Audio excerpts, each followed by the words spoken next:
Hello everyone. तो चलिए आज का क्लास स्टार्ट करते हैं और आज का क्लास है आपका कॉमन एरर्स के प्रीवियस ईयर का पार्ट है और ये है आपका एसएससी सीपीओ में पूछा गया क्वेश्चन जो 2011 में पूछा था। आज देखेंगे हम लोग टोटल 20 क्वेश्चंस और बहुत ही बेहतर लेवल के क्वेश्चंस हैं। और इसमें पता है किस लेवल के क्वेश्चंस पूछे गए हैं। जो मैंने गौर किया है कि इस 20 क्वेश्चंस जो पूछे गए थे इसमें से जो लोग बोल चाल की भाषा में, जो लोग स्पोकन इंग्लिश के दरमियान जो गलतियां करते हैं उसी से रिलेटेड बहुत सारे क्वेश्चंस को पूछे गए हैं। आप गौर करना, आप भी देखना कि कितना सत्य है इन बातों में। तो स्पोकन में जितने भी लोग एरर कर बैठते हैं उन्हीं से रिलेटेड पूछे गए हैं सारे के सारे क्वेश्चंस। आप देखते जाना। जो लोग नए हैं उनको मैं बता दूं कि टेलीग्राम पर आप सर्च करोगे त्रिगीतम, आपको 2 ग्रुप मिलेगा, त्रिगीतम इंग्लिश यूट्यूब चैनल और त्रिगीतम 4am क्लब। दोनों ज्वाइन हो सकते हो। यहाँ पर डेली बेसिस पर क्विजेस मिलते हैं और जिसमें आप देख पाते हो प्रीवियस ईयर के क्वेश्चंस का प्रैक्टिस कर पाते हो। और ये प्रैक्टिस बैच कम्प्लीटली डिफरेंट है। कौन से प्रैक्टिस बैच? ये क्विज़ वाला नहीं कह रहा, क्विज़ तो रैंडमली किया जाता है वहाँ पे। यहाँ पर व्हाट्सएप पे आपको मैसेज करना है अगर प्रैक्टिस बैच को ज्वाइन करना है। तो जैसे जैसे मैं पढ़ाते जाता हूँ उसी के हिसाब से प्रैक्टिस भी करवाता हूँ। जितने भी कॉन्सेप्ट आप सीखते हो उसके बेस्ट पे इम्प्लीमेंट करते हो डायरेक्ट, और आपका दिमाग लॉन्ग टाइम के लिए मतलब रिटेनिंग कर पाता है। ठीक है, तो आप लोग इसको ज्वाइन कर सकते हो। पर्सनल गाइडेंस इसका नाम मैंने दिया हुआ है ना। पर्सनल गाइडेंस के अंदर आपको टास्क दिया जाता है वीकली बेसिस पे, फिर उसी टास्क में से ऑनलाइन टेस्ट लिए जाते हैं। तो इसको आप लोग ज्वाइन कर सकते हो। बिल्कुल कॉल मत करना, आप सिर्फ व्हाट्सएप पे मैसेज करना, मैं आपको रिप्लाई दूंगा। ज्वाइन करने के बाद मैं सबको बात करने का मौका देता हूँ। तो ज़रा देख लेते हैं। काफ़ी मॉर्निंग में मैं बना रहा हूँ आप लोगों के लिए वीडियो। देखो क्या है, 31 नंबर। 20 तक हम लोग देख चुके हैं ऑलरेडी। ये 31 नंबर का है ना। देखते जाते हैं क्या क्या है। ये 31 नहीं होना चाहिए, ऑलरेडी मैं 30 करवा चुका हूँ। जी हाँ, 31 है, राइट। अब देखते जाओ, ये पार्ट 4 है। फर्स्ट नंबर जो है आज का क्वेश्चन वो क्या है, देखो। I had a test in mathematics today morning. क्या मतलब है इसमें, कहाँ एरर है? मतलब आज मॉर्निंग में मेरा किस चीज़ का टेस्ट था? तो मैथमेटिक्स का। यहाँ पर आप क्या देखोगे, आई हैड मतलब पास्ट की बात कह रहा है और टुडे मॉर्निंग की बात कह रहा है, मतलब ये अभी से पहले की बात कह रहा है, मतलब पास्ट की बातें कह रहा है। तो ये सही है। अ टेस्ट इन मैथमेटिक्स, ये भी सही है। मैथमेटिक्स एक सब्जेक्ट का नाम है तो प्लूरल हमेशा इसके साथ लिखा ही रहता है नेचुरली, है ना। तो उसको नहीं सोचेंगे कि ये सब्जेक्ट का नाम है तो एस लग गया, ऐसा कुछ नहीं सोचना है। तो ये भी करेक्ट है अपने आप में। एरर है यहाँ पे आपका टुडे मॉर्निंग में। क्या दिक्कत है यहाँ पर देख लो। लोग अक्सर कहते हैं कि today morning I was doing something like that, और कुछ भी ऐसे करके बोलते हैं जो बोलचाल की भाषा में हम लोग यूज़ करते हैं। टुडे मॉर्निंग यूज़ करते हैं, टुडे आफ्टरनून यूज़ करते हैं, टुडे इवनिंग यूज़ करते हैं, जो कि आपका ग्रामेटिकली रॉन्ग होता है। इसके जगह पर क्या होता है, तो टुडे के जगह पर होता है this morning, this afternoon, this evening. इस तरीके के वर्ड्स को यूज़ किए जाते हैं ग्रामर में, ना कि टुडे मॉर्निंग टुडे इवनिंग ऐसे करके यूज़ नहीं होता। मतलब अगर आपको कहना है आज की रात, आज रात, तो क्या कहोगे? टुडे नाइट या फिर टुडे इवनिंग? नहीं, इसके लिए यूज़ होता है आपका टू नाइट। इसके लिए यूज़ होता है टू नाइट, ठीक है। लेकिन आपको अगर यूज़ करना हो आज की शाम, है ना, आज शाम अगर यूज़ करना हो तो इंग्लिश में आपका टुडे इवनिंग नहीं होता, वो होता है दिस इवनिंग, ठीक। और फिर दिस मॉर्निंग, दिस आफ्टरनून, इस तरीके से यूज़ होता है। आज की रात के लिए तो एक ही वर्ड होता है आपका टू नाइट, तो इसको आप यूज़ कर सकते हो। लेकिन आज की रात, आज की शाम, आज का दोपहर, आज के मॉर्निंग के लिए हम लोग today morning, today afternoon, today evening नहीं यूज़ करते। ग्रामर में यूज़ करते हैं this evening, this morning, this afternoon, ठीक है। तो मत बोलना इसको।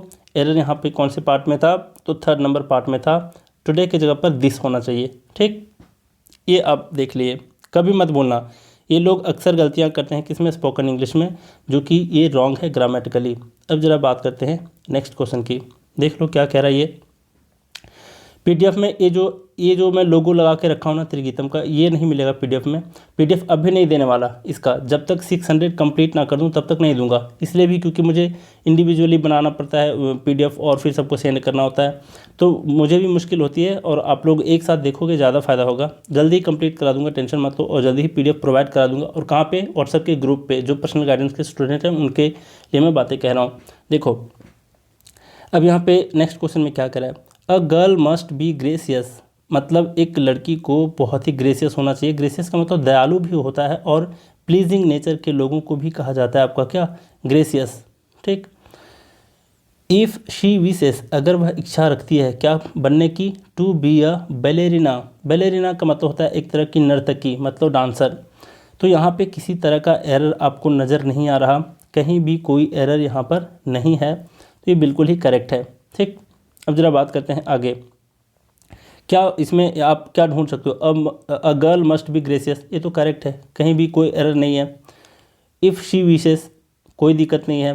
टू बी अ बैलेरिना, यहाँ पर आप कह सकते हो कि ये विशेष में कि कुछ और तो नहीं हो सकता, तो ये प्रेजेंट इंडेफिनिट में ही होता है, इफ़ वाला क्लॉज जो अक्सर हुआ करता है। सो ठीक है।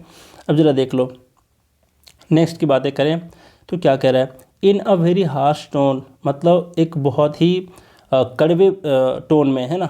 हार्श का मतलब होता है बिल्कुल कड़वे भाषा में, और टोन का मतलब होता है आपका क्या? उसी अंदाज में, बिल्कुल कड़वे अंदाज में। क्या कहता है देखो, ही शॉटेड एट ही सर्वेंट्स, वो अपने सर्वेंट्स के ऊपर चिल्लाया, शाउट किया। ठीक। तो यहाँ पर गौर करते जाना कि सेंटेंस किस में है? पास्ट टेंस में है। शॉटेड बोला है तो आगे भी जितने भी सेंटेंसेस होने चाहिए पास्ट में ही होना चाहिए। अब आगे देखो, and told them that he does not need their services, और क्या कहा? उन लोगों से क्या कहा? उन लोगों से कहा कि अब उनको ज़रूरत नहीं है उनकी सर्विसेज की, ये कह रहा है। तो यहाँ पर क्या गौर करना चाहिए था? यहाँ पे कोई आपका in a very harsh tone एक करेक्ट फ्रेज़ है। He shouted at his servants past tense में है, यहाँ भी कोई तरह का एरर नहीं है। एंड टोल्ड देम, यहाँ भी पास्ट टेंस है, कोई दिक्कत नहीं है। That he does not need their services, अब यहाँ पे डज़ नॉट आ गया है, जो शो कर रहा है क्या कि प्रेजेंट टेंस का कह रहा है। तो प्रेजेंट टेंस में नहीं होना चाहिए, क्यों? क्योंकि दो ऑलरेडी पार्ट हैं, तीन, जो क्या कह रहा है वो ये दोनों पार्ट से पता चला है कि सेंटेंस होना चाहिए किस में? सेंटेंस होना चाहिए पास्ट टेंस में। तो डज़ नॉट नहीं होना चाहिए, यहाँ पर क्या होना चाहिए? तो यहाँ पर डिड नॉट होना चाहिए। ठीक। तो डज़ को आपको हटा करके यहाँ डिड करना पड़ेगा, ये एरर था। तो ये इसमें भी थर्ड नंबर पार्ट में एरर था आपका। देखते जाओ आगे क्या कह रहा है। लास्ट वाले जो कुछ क्वेश्चंस है ना, उसमें बहुत ही अच्छे अच्छे कॉन्सेप्ट सीखोगे आप। मतलब अक्सर लोग नहीं बताते, ना ही किसी बुक में उतना डिटेल से बताया हुआ रहता है। मैं कोशिश करूंगा अपने तरफ से कि हर चीज़ समझा दूं, और बहुत ही मस्त वाले क्वेश्चंस हैं जो आप लोग को ज़रूर ध्यान में रखना चाहिए अगर एक डिफ़िकल्ट मेंस लेवल के अगर आप एग्ज़ाम की तैयारी करते हो तो।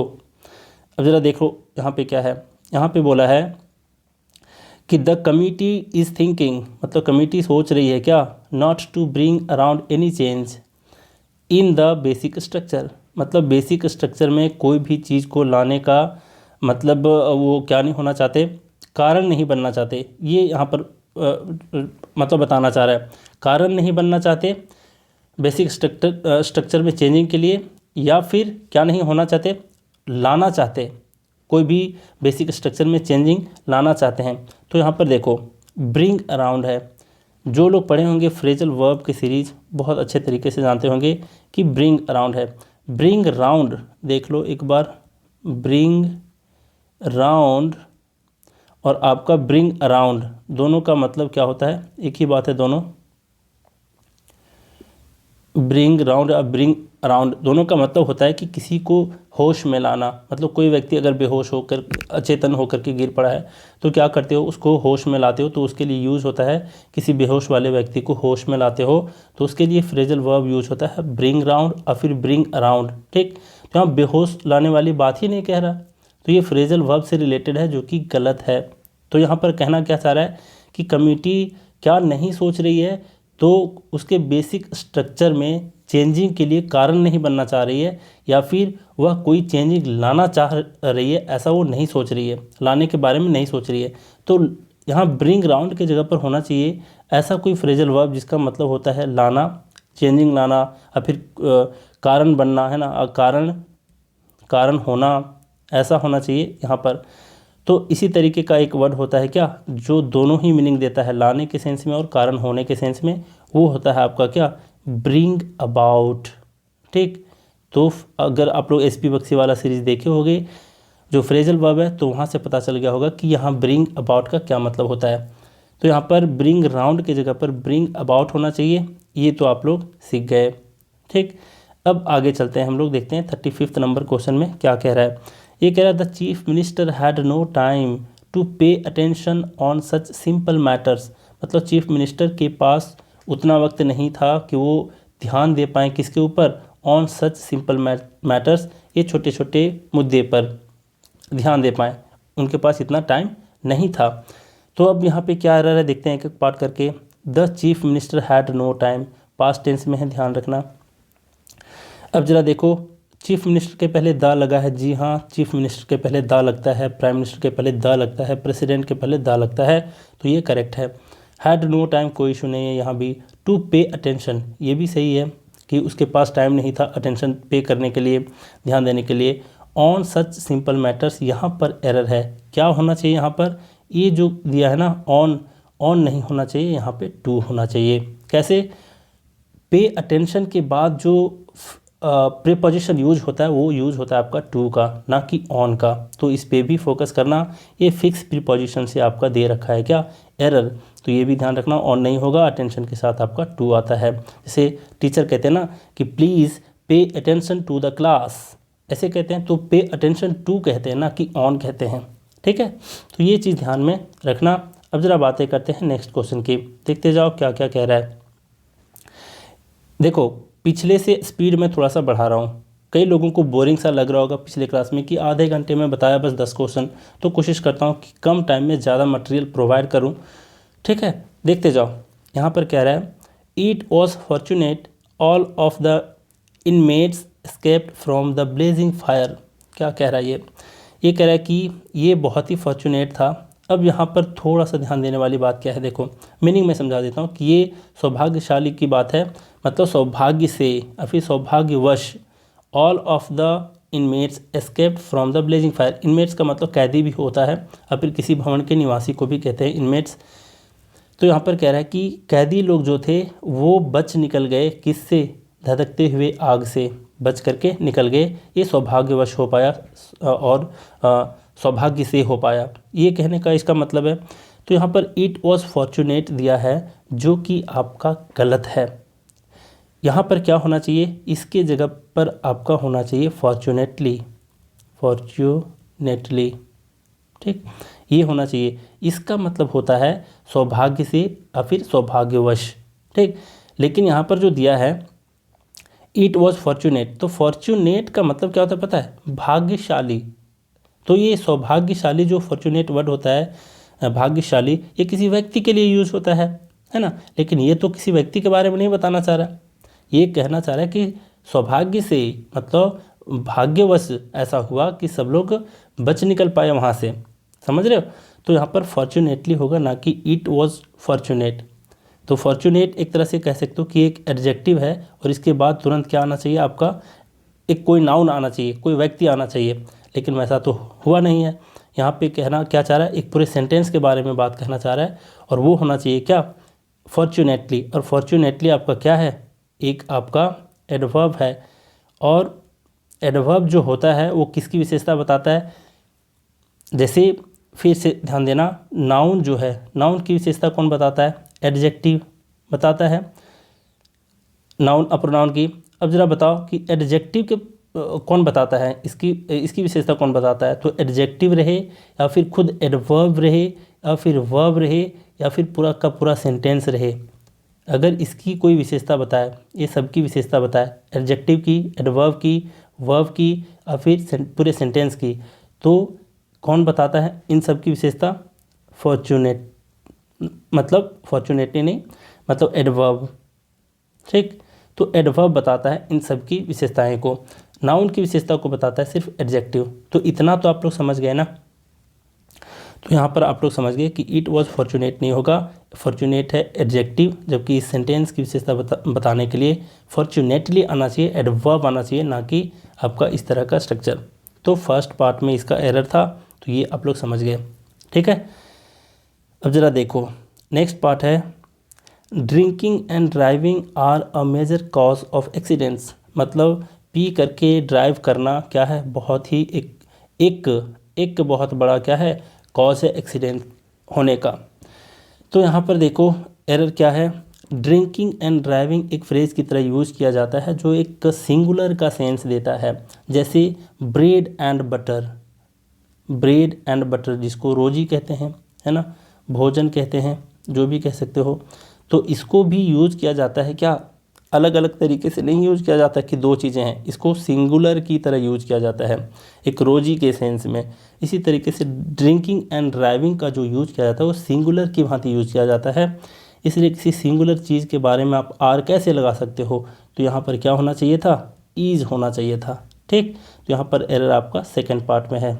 आगे देखते हैं क्या है, आगे कह रहा है दे आर स्टैंडिंग, मतलब वे सब खड़े हैं। अभी मैं क्या बता रहा था, अभी की जो सीरीज चल रहे हैं साथ साथ में वो टेंस के चल रहे हैं, और इस तरीके के सेंटेंस आते थे जिसमें मैं बताया था कि वो खड़ा है, वो बैठा है। तो they are standing, they are sitting, इस तरीके के सेंटेंस यूज करते हैं, ना कि वे लोग खड़े हो रहे हैं, ऐसा नहीं कहते इसको, वे लोग खड़े हैं, ठीक। तो दे आर स्टैंडिंग, यहाँ भी कोई एरर दिख रहा है, कुछ नहीं दिख रहा। देखो at the gate of the auditorium, auditorium के गेट पर क्या हैं, खड़े हैं। ये नहीं कहेंगे कि खड़े हो रहे हैं, है ना, खड़े हैं। As there is no place inside, इसलिए भी क्योंकि अंदर में उसकी उन लोगों के लिए जगह नहीं है। अब यहाँ पे बहुत बड़ा ब्लंडर है, क्या लोग अक्सर ये ब्लंडर कहाँ करते हैं, स्पोकन इंग्लिश के दरमियान बोलने के वक्त, कि नहीं अंदर में कोई प्लेस नहीं है कोई कमरे में उनके लिए प्लेस नहीं है, कोई जो आपका ट्रेन का जो कंपार्टमेंट होता है उसमें उसके लिए जगह नहीं है, या फिर किसी कार में आपके लिए जगह नहीं है, तो उसके लिए उस जगह के लिए यूज़ कर देते हैं लोग प्लेस वाला वर्ड, जो कि यहाँ पर बहुत ही बड़ा ब्लंडर है। ग्रामर में यहाँ पर प्लेस नहीं यूज होता, इस प्लेस के जगह पर रूम यूज होता है। ध्यान देना, यहाँ पर क्या यूज होता है, जगह के लिए रूम का यूज होता है। किसी एक व्यक्ति के लिए जगह नहीं है ना, तो उसके लिए आप रूम यूज़ करोगे। जैसे तो फिर प्लेस का यूज़ कहाँ करते हैं, तो प्लेस किसी बड़े स्थान के लिए यूज़ किया जाता है ये वाला वर्ड। जैसे मान लीजिए आप आपके क्या कह सकते हो, सिटी में, आपके विलेज में, आपके पूरे कंट्री में कोई ऐसा प्लेस है, कोई जगह है, खास जगह है, तो उसके लिए प्लेस यूज करते हैं। लेकिन किसी सिंगल व्यक्ति के लिए या फिर कुछ लोगों के लिए जगह की बात करें कि क्या आप थोड़ा सा खिसकेंगे, आप अपने बाजू में थोड़ा सा जगह देंगे, तो आप नहीं कहेंगे प्लेस देंगे, आप उसे यूज़ करोगे रूम वाले वर्ड को, रूम कहोगे, क्या थोड़ा सा रूम आप अपने बगल में दोगे, ऐसा यूज किया जाता है। थोड़ा सा ऑड लगता है ना सुन करके, लेकिन वो ऑड नहीं है, वो ग्रामेटिकली करेक्ट है, ये रूम होगा ना कि प्लेस, ठीक। तो दोनों के बीच आप लोग फ़र्क समझ गए होंगे। अब जरा मैं देखो किस तरीके की मैं बात कह रहा हूँ। जैसे मान लिया जाए, एक एग्जांपल ले लेते हैं कि हाँ, प्लीज़ कम विथ मी, मैं एक सेंटेंस बोलता हूँ, please come with me, there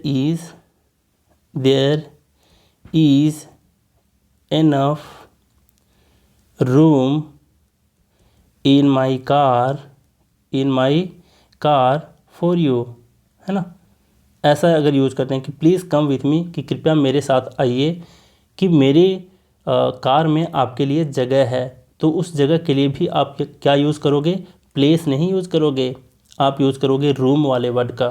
तो कभी मत भूलना, इसके बेस पर बहुत बार क्वेश्चन पूछा है, एक बार नहीं बहुत बार। तो कहाँ कहाँ यूज होता है, तो ये यूज होता है रूम वाले वर्ड में, जैसे किसी कार में जगह की बात करें, या फिर कोई ऑडिटोरियम में, जैसे यहाँ पर पूछा है, किसी कमरे में, किसी हॉल में एक बंदे के लिए पूछे जगह की बात करें, तो प्लेस नहीं रूम वाला वर्ड यूज होता है। कभी मत भूलना, ये स्पोकन इंग्लिश का देन है जो लोग एरर कर बैठते हैं। तो स्पोकन अलग है, ट्रांसलेशन थोड़ा सा अलग है, लेकिन आपको ग्रामर में थोड़ा सा सतर्क रहना पड़ेगा कि किस तरीके से क्वेश्चन पूछे जाते हैं।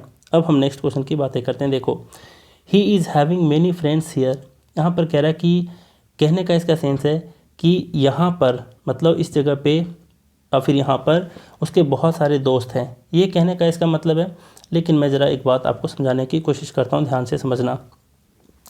ही इज़ हैविंग ऐसे बोल रहा है, ही इज़ हैविंग। यहाँ पर थोड़ा सा एरर है, देखो क्या है।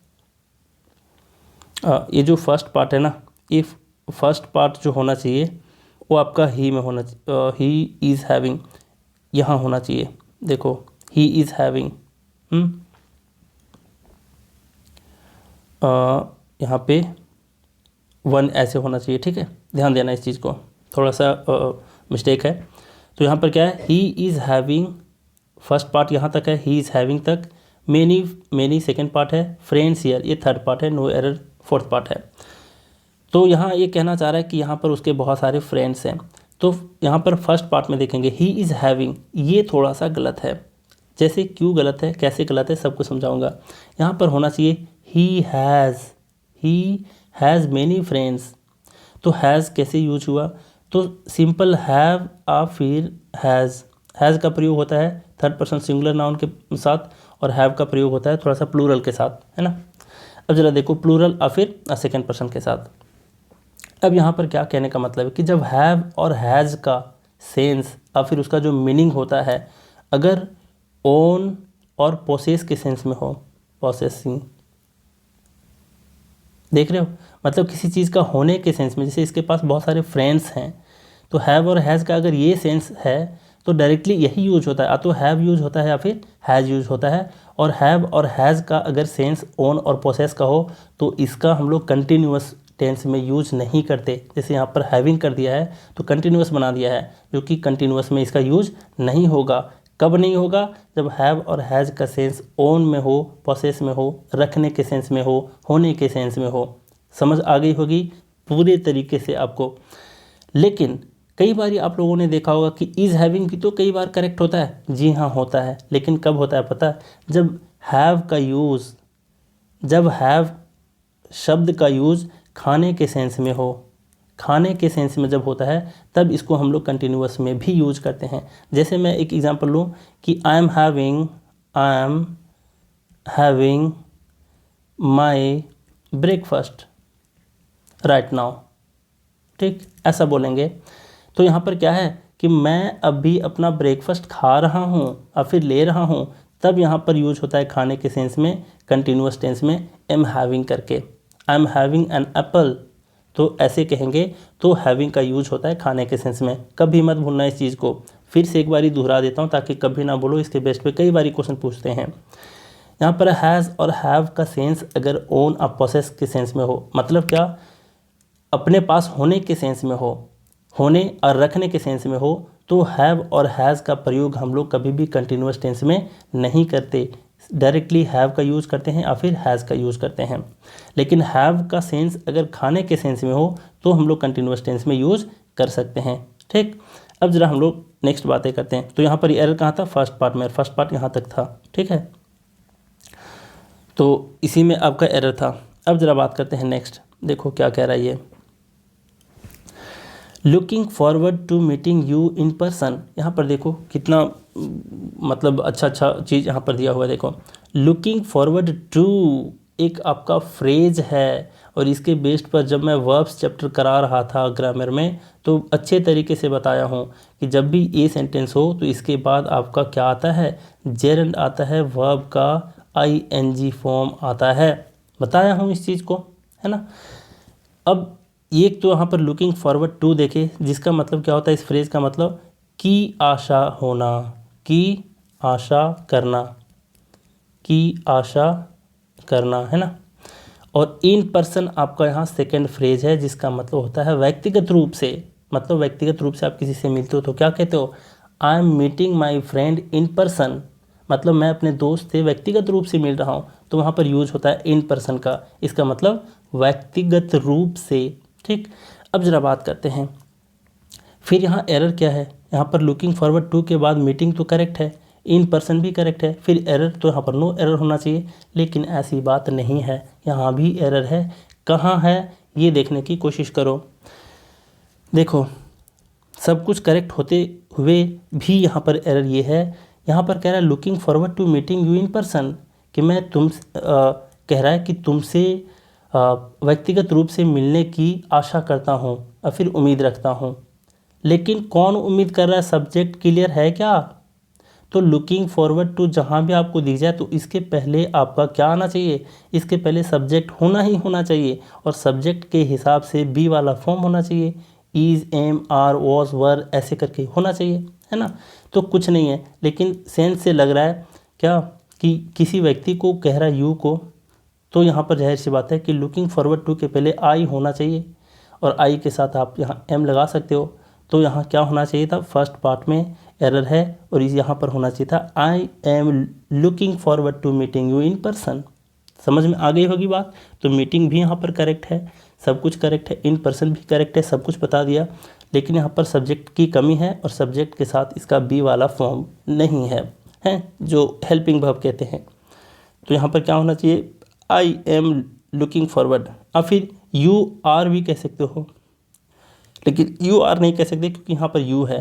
ही कह सकते हो क्या, he is looking forward to meeting you, हाँ ही कह सकते हो, he is looking forward to meeting you in person. तो ही इज़ भी आपका करेक्ट है और फिर आई एम भी करेक्ट है, दोनों में किसी को भी यूज कर सकते हो। तो सब्जेक्ट की कमी थी यहाँ पे, ठीक। अब ज़रा देख लो 41 नंबर क्या कह रहा है। ये कह रहा है गैलीलियो गैलीलाई किस चीज़ की खोज किए थे, आप लोग मुझे कमेंट में बताओगे। यहाँ पर कह रहा है Galileo proved that the earth revolves around the sun. क्या इसका अर्थ है? तो इसका मतलब है कि गैलीलियो ने प्रूव किया था कि धरती सूरज के चारों ओर घूमती है। बात भी सही है भाई। तो यहाँ पर क्या एरर है बताओ। तो यहाँ पर किसी भी तरीके से एरर नहीं है, लेकिन आप कह सकते हो कि सर आपने पहले कहा था कि अगर ये पास्ट टेंस में है तो आगे भी तो पास्ट टेंस में होना चाहिए, टेंस से रिलेटेड हो सकता है एरर, लेकिन ऐसी बात नहीं है। क्यों नहीं है?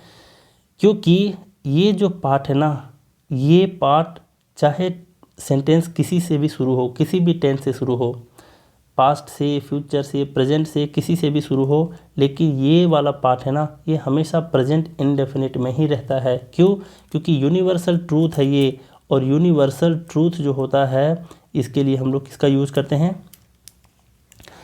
यूनिवर्सल ट्रूथ के लिए हम लोग हमेशा प्रेजेंट इंडेफिनिट टेंस का यूज करते हैं। तो ये यूनिवर्सल ट्रूथ ही है कि अर्थ हमेशा किसके अराउंड घूमती है? सन के अराउंड घूमती है, इसलिए ये हमेशा प्रेजेंट इंडेफिनिट में होगा, इसलिए ये करेक्ट है। और गैलीलियो ने खोज किया था, है ना, तो खोज किया था इसलिए पास्ट में है। तो कैसे यहाँ पर नो एरर है आप समझ गए। अब ज़रा देख लो 42 number, I want that you should perform well. ये कहने की कोशिश ये कह रहा है कि मैं चाहता हूँ कि तुम्हें बहुत अच्छे तरीके से परफॉर्म करने चाहिए, ये कह रहा है। लेकिन ये ऐसा हम लोग यूज़ करते हैं स्पोकन इंग्लिश में, जो कि गलत करते हैं।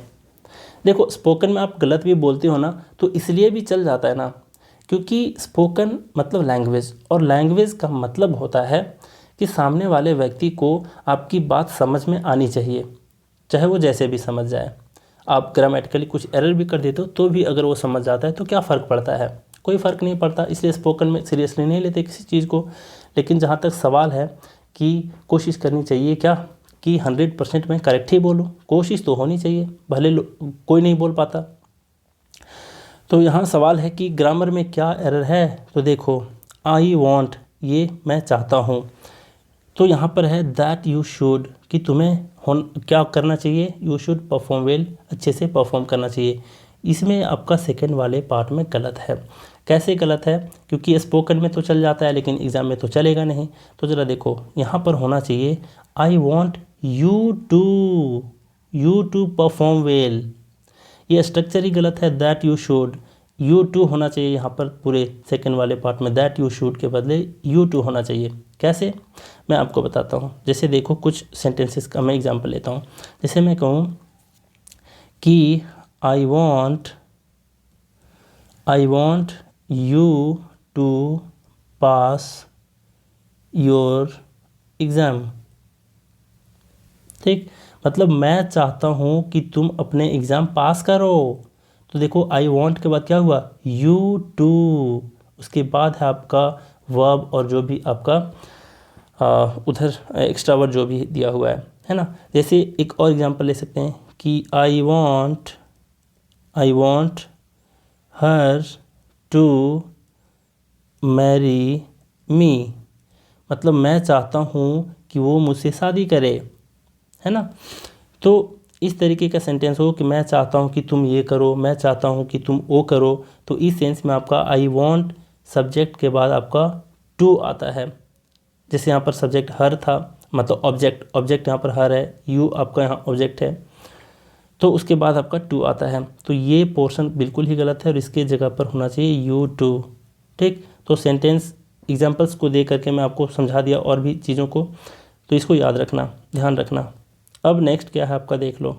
नेक्स्ट कह रहा है द सर्वेंट, मतलब नौकर, hanged the lamp on the wall, दीवार पे क्या कर दिया, लैंप को लटका दिया, यही कहना चाह रहा है। ये तो नहीं कहना चाह रहा ना कि दीवार पे लैंप को फांसी दे दिया, ऐसा कह रहा है ये, फांसी दे दिया, लेकिन फांसी नहीं होना चाहिए, यहाँ पर हैंग्ड की जगह पर हंग होना चाहिए। क्यों? क्योंकि हैंग एक ऐसा वर्ब है जिसका दो मीनिंग होता है। पहला मीनिंग होता है आपका क्या, लटकाना, देख लो, लटकाना। दूसरा अर्थ होता है इसका फांसी देना, क्या देना, फांसी देना। जब इसका अर्थ होता है लटकाना तो इसका सेकंड ऑफ थर्ड फॉर्म होता है आपका हंग, हंग एंड हंग। ठीक, जो यहाँ पर हैंग की जगह पर हंग होना चाहिए था। फांसी देना अगर जब इसका मीनिंग हो जाए हैंग का, तो इसका सेकंड फॉर्म होता है हैंग्ड और थर्ड फॉर्म भी होता है हैंग्ड। ठीक, तो याद रखना, इसी को याद रख पाओगे? थोड़ा सा हिंट दे देता हूँ कैसे याद रखोगे। अब बताओ, लटकाना जो है एक छोटा सा वर्ड दिख रहा है, फांसी देना दो वर्ड से मिलकर के बना हुआ है, तो ज़रा गौर करो, ये छोटा है हंग और हैंग्ड इससे बड़ा है, तो छोटे वाले के साथ छोटा याद रखो, बड़े वाले के साथ बड़ा याद रखो। ठीक है, तो यहाँ पर हैंग्ड नहीं होना चाहिए, वो फांसी नहीं दे रहा था वॉल पे किसी लैंप को, वो क्या कर रहा था, लटका रहा था, इसलिए यहाँ पर हंग होगा। ठीक है, कई बारी क्या करता है आपको कंफ्यूज करने के लिए कि आपको परफेक्ट तरीके से याद है कि नहीं, वो जानबूझ करके हंग दे देगा। आप सोचोगे अच्छा ऐसा कभी पढ़ा था, तो हंग की जगह पे हैंग्ड होना चाहिए, जो कि आप गलत कर बैठोगे, वहाँ नो एरर हो जाएगा। ठीक है, इसलिए परफेक्ट तरीके से एग्जाम में याद करके जाना है चीज़ों को। नेक्स्ट देखो क्या है आपका 44 नंबर, ये कह रहा है in the back side of our house we have a rock garden, मतलब मेरे घर से पीछे साइड में क्या है, एक रॉक गार्डन है, पत्थरों का एक गार्डन है। पत्थरों का गार्डन आप लोग घूमे कभी चंडीगढ़ गए हो? चंडीगढ़ छोड़ो, अगर कोई चेन्नई गए हो घूमने के लिए महाबलीपुरम बीच, तो महाबलीपुरम बीच में भी रॉक गार्डन है, जिसके सामने आपका जिनपिंग जो है चाइना का प्रेसिडेंट और हमारे नरेंद्र मोदी साहब फ़ोटो खिंचवाए थे, है ना। तो वही वाले गार्डन वहाँ पर मैं गया हूँ, तो रॉक गार्डन वैसा गार्डन होता है। अब ज़रा बात करते हैं, देखो यहाँ क्या कह रहा है। फर्स्ट में देखते हैं क्या कुछ एरर है, इन द बैक साइड, तो भैया यहाँ पर बैक दिया है तो साइड देने की क्या ज़रूरत है, पीछे के साइड ऐसा हम लोग हिंदी में बोलते हैं, इंग्लिश में नहीं होता, तो ये सुपरफ्लुअस है, एक एरर है। दूसरा चीज़ यहाँ पर क्या है कि इन भी नहीं लगता, ये टोटल फ्रेज ही गलत है। यहाँ पर होता है at the back of, at the back of, मतलब किसी घर के, किसी चीज़ के, किसी बिल्डिंग के पीछे की साइड की बात कह रहा हो, तो वहाँ पर फ्रेज यूज होता है एट द बैक ऑफ, ना कि इन द बैक ऑफ और ना कि इन द बैक साइड ऑफ, वो भी नहीं होता, इसका करेक्ट यूजेस ये होता है। ठीक, तो ज़रा देखो यहाँ पर क्या होना चाहिए था, एट द बैक ऑफ तो यहाँ पर सही है, यहाँ पर क्या होना चाहिए, फर्स्ट पार्ट में एरर, जो होना चाहिए था एट द बैक। ठीक, तो यहाँ पर फर्स्ट में ही एरर था आपका। अब ज़रा बात करते हैं नेक्स्ट, यहाँ पर बोला है ask her to call me when she will come back, इसमें ध्यान देना, बहुत अच्छा रूल है इसमें। कह रहा है कि जब भी वह वापस आएगी ना, तो उसे कहना कि वो मुझे कॉल करे, है ना, कॉल करने के लिए कहना, ऐसा कह रहा है। यहाँ पर क्या, ask her to call me, कोई एरर नहीं है भैया यहाँ पे किसी तरीके से।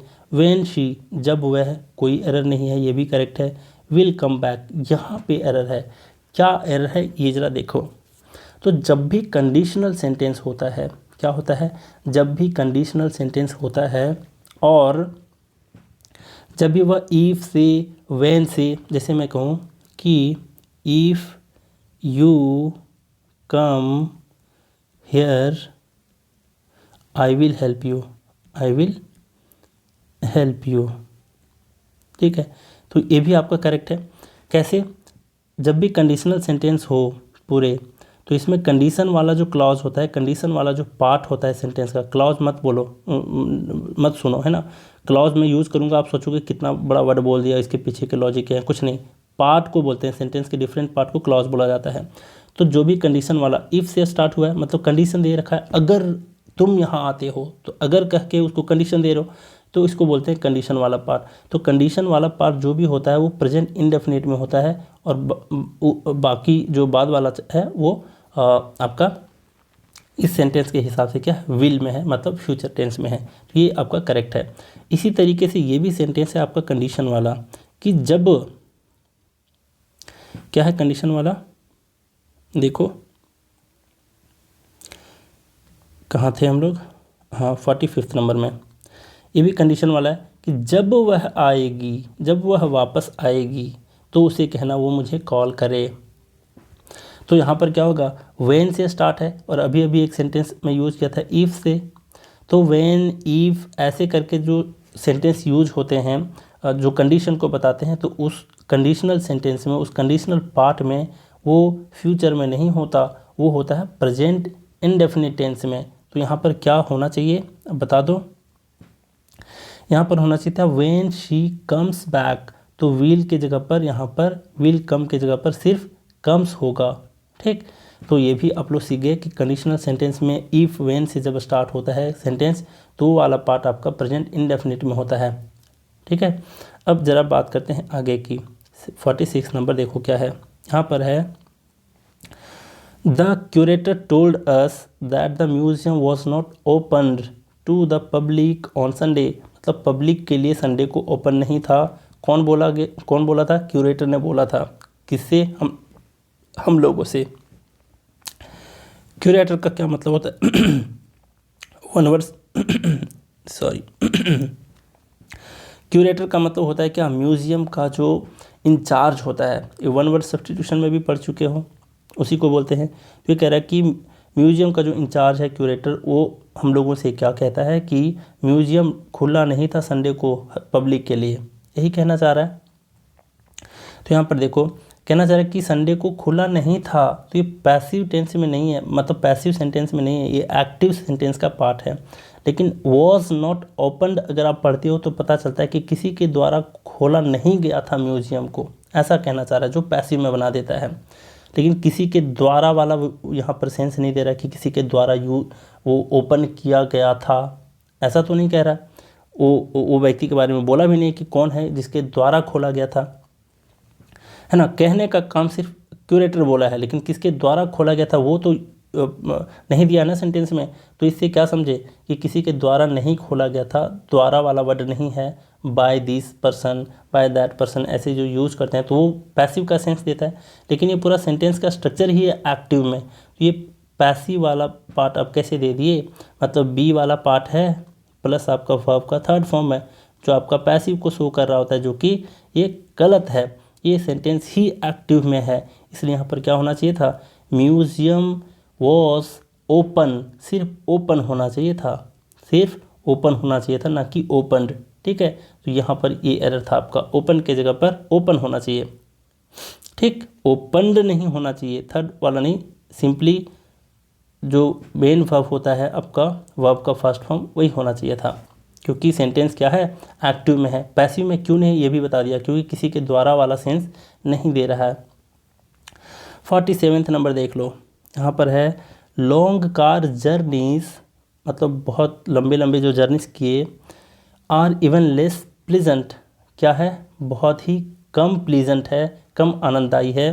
कैसे, for it is quite impossible to read even, क्या इसका मतलब, क्या कहना क्या चाह रहा है ये। तो यहाँ पर कह रहा है फॉर इट इज़ भी आपका एक तरह का फ्रेज होता है, एक साथ यूज किया जाता है। फॉर इट इज़ का मतलब होता है परिणाम स्वरूप, कह सकते हो इसको। तो इसके परिणाम स्वरूप क्या होता है कि पढ़ना भी काफ़ी ज़्यादा इम्पॉसिबल है, मुश्किल है, या फिर असंभव है, ये कहना चाह रहा है।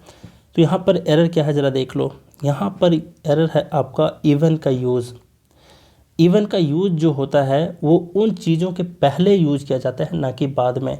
किन चीज़ों के पहले, जिन चीज़ों के ऊपर फोर्स किया जाए, एम्फेसाइज किया जाए, उसके पहले हम लोग इवन का यूज करते हैं, ना कि बाद में।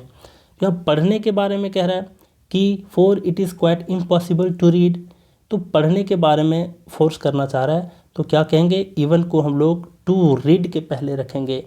फिर से पढ़ के देखो, for it is quite impossible even to read, यहाँ तक कि पढ़ना भी इम्पॉसिबल है, ये कहने की कोशिश कर रहा है। जैसे मैं आपको एक सिंपल एग्जांपल देने की कोशिश करता हूँ, बहुत ही बढ़िया वाला।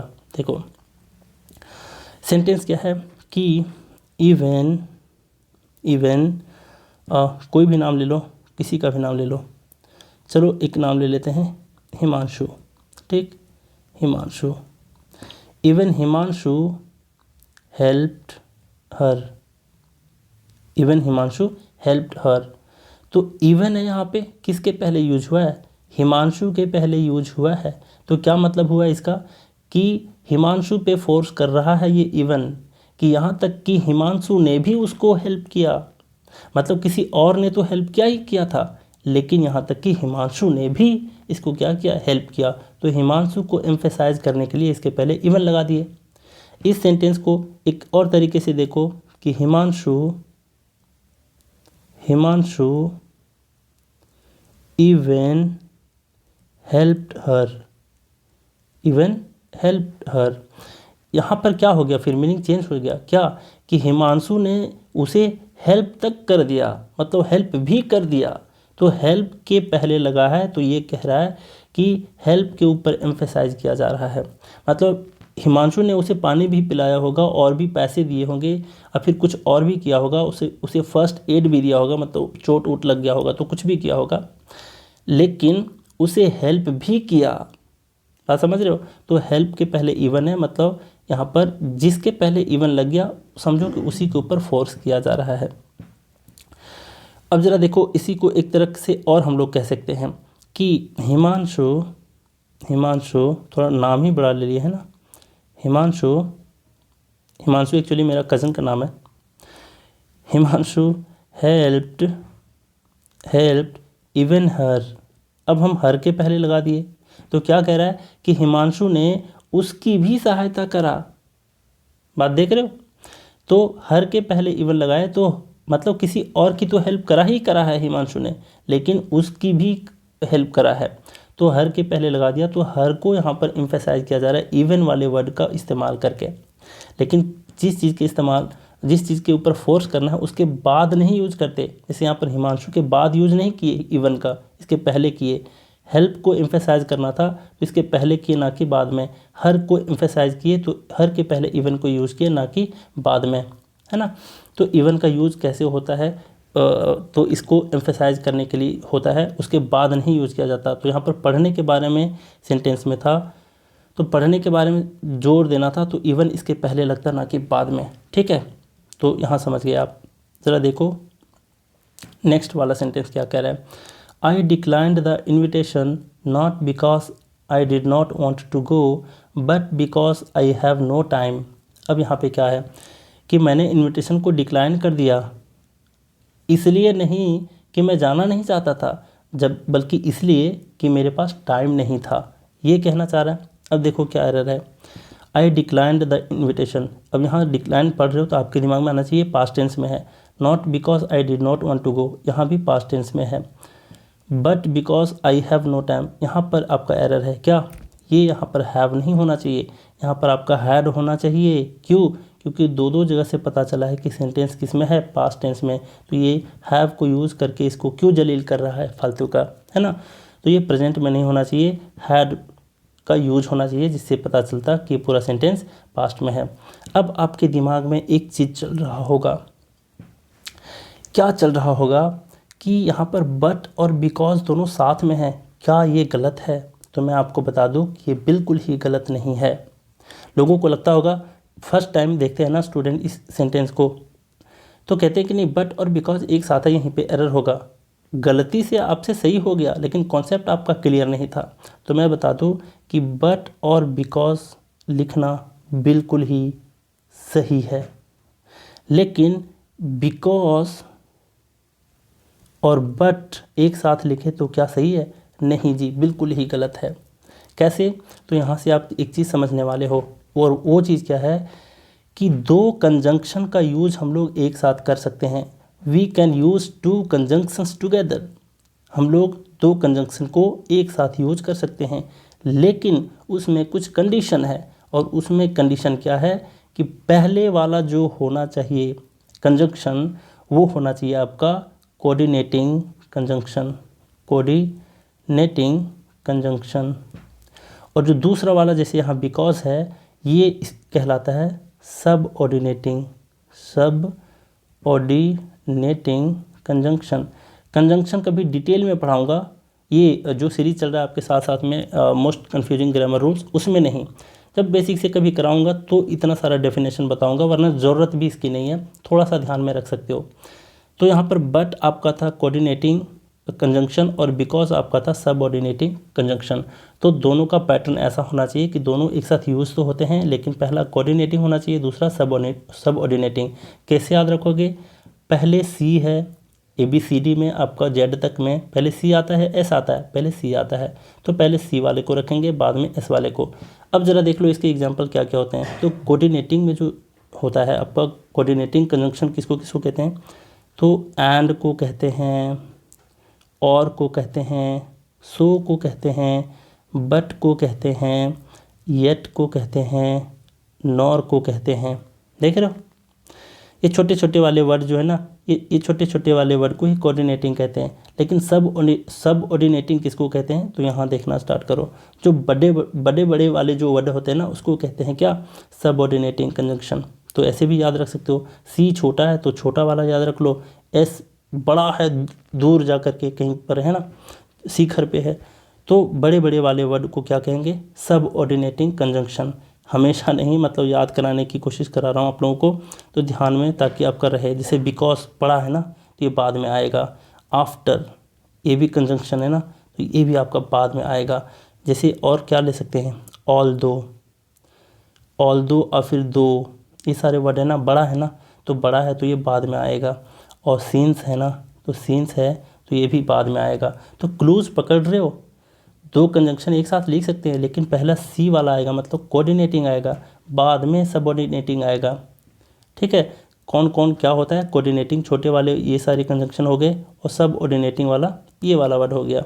ठीक, तो इतना कुछ आप लोग सीखे कि यहाँ पर बट एंड बिकॉज एक साथ था तो ये करेक्ट था, एरर इसमें नहीं है। लेकिन उल्टा रहता, बिकॉज पहले रहता और बट बाद में रहता तो गलत हो जाता, और यहाँ पर हैव की जगह हैड होगा। ठीक, टेंस से रिलेटेड यहाँ पर एरर था। अब जरा देख लो 49 नंबर, ये कह रहा है kindly confirm by letter and telephone that you will be able to attend the interview. क्या कह रहा है ये? कह रहा है कि कृपा करके आप मुझे कन्फर्म करें लेटर के थ्रू और टेलीफोन के थ्रू कि you will be able to attend the interview, कि आप इंटरव्यू को अटेंड करने में सक्षम होंगे। कहाँ एरर है ज़रा देखेंगे one by one. First part में देखो, जैसे ही एरर आपको मिल जाता है आगे की टेंशन छोड़ दो, ना आगे का मीनिंग समझना है ना आगे एरर ढूंढना है। ठीक है, kindly confirm by letter and telephone, यहाँ पर क्या है? यहाँ पर कह रहा है कि आप लेटर से भी क्या करो? आप लेटर से भी कंफर्म करो और टेलीफोन से भी कंफर्म करो। लेकिन दो चीज़ों से इसको कंफर्म करने के लिए कहा है, लेकिन बाय का यूज सिर्फ एक ही के पहले लगा है, इसलिए यहाँ पर गलत है। होना क्या चाहिए? तो टेलीफोन के पहले भी आपको अलग से बाय लगाना पड़ेगा, एक साथ लगाने से काम नहीं चलेगा। दो सब्जेक्ट हैं तो अलग अलग, अगर दोनों सब्जेक्ट अगर अलग अलग प्रीपोजिशन रखता है तो अलग अलग आपको शो करना पड़ेगा। जैसे मैंने अभी अभी कहा था ड्रिंकिंग एंड ड्राइविंग वाले क्वेश्चन में कि वो सिंगुलर का भाव देता है, तो उसके पहले कोई सिंगल प्रीपोजिशन का यूज़ करोगे तो चल जाएगा, है ना। जैसे ब्रेड एंड बटर एक चीज़ को शो करता है, ना कि दो अलग अलग चीज़ को। ब्रेड एंड बटर, है ना, तो इसके पहले सिर्फ एक ही प्रीपोजिशन लगाओगे तो काम चल जाएगा। लेकिन लेटर एंड टेलीफोन जैसा कोई एक फ्रेज होता नहीं है, जैसे ब्रेड एंड बटर एक आपका सिंगल फ्रेज है, इस तरीके से लेटर एंड टेलीफोन कोई फ्रेज होता नहीं है। ये अलग अलग दो वस्तुएं हैं और इसको अलग अलग शो करने के लिए इसके पहले अलग अलग क्या लगाना पड़ेगा? तो इसके पहले अलग अलग प्रीपोजिशन लगाना पड़ेगा। तो यहाँ भी बाय था तो यहाँ भी बाय का प्रयोग करना पड़ेगा। ठीक, क्या एरर है क्या नहीं है सब कुछ बता दिया। और इस क्वेश्चन में 50 नंबर का क्वेश्चन जो है वो मिसिंग है, लेकिन मैं इसके सीक्वेंस को काउंटिंग में थोड़ा सा ऑड ना आ जाए, इसलिए इसको 50 को क्या करता हूँ, नहीं लिख रहा हूँ, क्योंकि इसको इस एग्ज़ाम में, जिस एग्ज़ाम से सीपीओ के एग्ज़ाम में क्वेश्चन को लिया हूँ उसमें से मात्र 19 क्वेश्चन पूछे गए थे, 20 क्वेश्चन नहीं पूछे गए थे पूरे के पूरे। तो इसलिए यहाँ पर हम लोग इसको 50 तक काउंट करेंगे। वैसे कॉन्सेप्ट तो बहुत सिखाता हूँ, तो एक मिसिंग हो जाए तो क्या फ़र्क पड़ता है ना। और इसके बाद हम लोग 51 वाला देखेंगे, इधर जो भी है बाद में देखेंगे। अब ज़रा देख लो, बहुत कुछ सीखे आज है ना। अगर आप सीखे होगे और आप चाहते हो कि इसी तरीके के कॉन्सेप्ट बताऊं सारा और आपके सारे डाउट को क्लियर करूं, तो आप लोग लाइक ज़रूर करना, वीडियो को शेयर करो दोस्तों के साथ, क्योंकि मेरा एक इकलौता ऐसा यूट्यूब पे चैनल है जिसके बहुत कम शेयर होते हैं। आप लोग अगर लगे ना कि कुछ सीखा हूँ सर से, 100, 50, 200 स्टूडेंट भी ऐसे हैं जो अपने व्हाट्सएप के स्टेटस में लगा देना मेरे कोई एक पसंदीदा वीडियो को, कोई भी वीडियो जो भी आपको एक पसंद आए मेरे चैनल में, जो बहुत ज़्यादा पसंद आए, खास करके ईडियम्स वाले वीडियो सबको पसंद होते हैं और फिर ग्रामर वाले पसंद होते हैं। तो कोई भी एक वीडियो को स्टेटस में कभी कभी लगा दिया करो यार, उससे बहुत फ़ायदा होता है। लोग देखेंगे, क्लिक करेंगे तो पता चलेगा कि हाँ चलो कुछ तो है इस चैनल पे, चलो सब्सक्राइब कर लेते हैं। और फिर कोई अगर पूछ भी दे कि भाई किसका वीडियो को ये किए हो, स्टेटस में लगाए हो, तो बोलो कि आप भी सब्सक्राइब करो। उससे थोड़ा सा मुझे मोटिवेशन मिलेगा कि चलो मेरे लिए आप लोग कुछ कर रहे हो, आप लोगों के लिए इतना कुछ कर रहा हूँ तो कुछ तो क्या करो, है ना। और वीडियो को लाइक करने मत भूलना। तो चलिए बहुत कुछ सीखे आज, तो आज का क्लास यही रैप अप करते हैं। Thank you very much.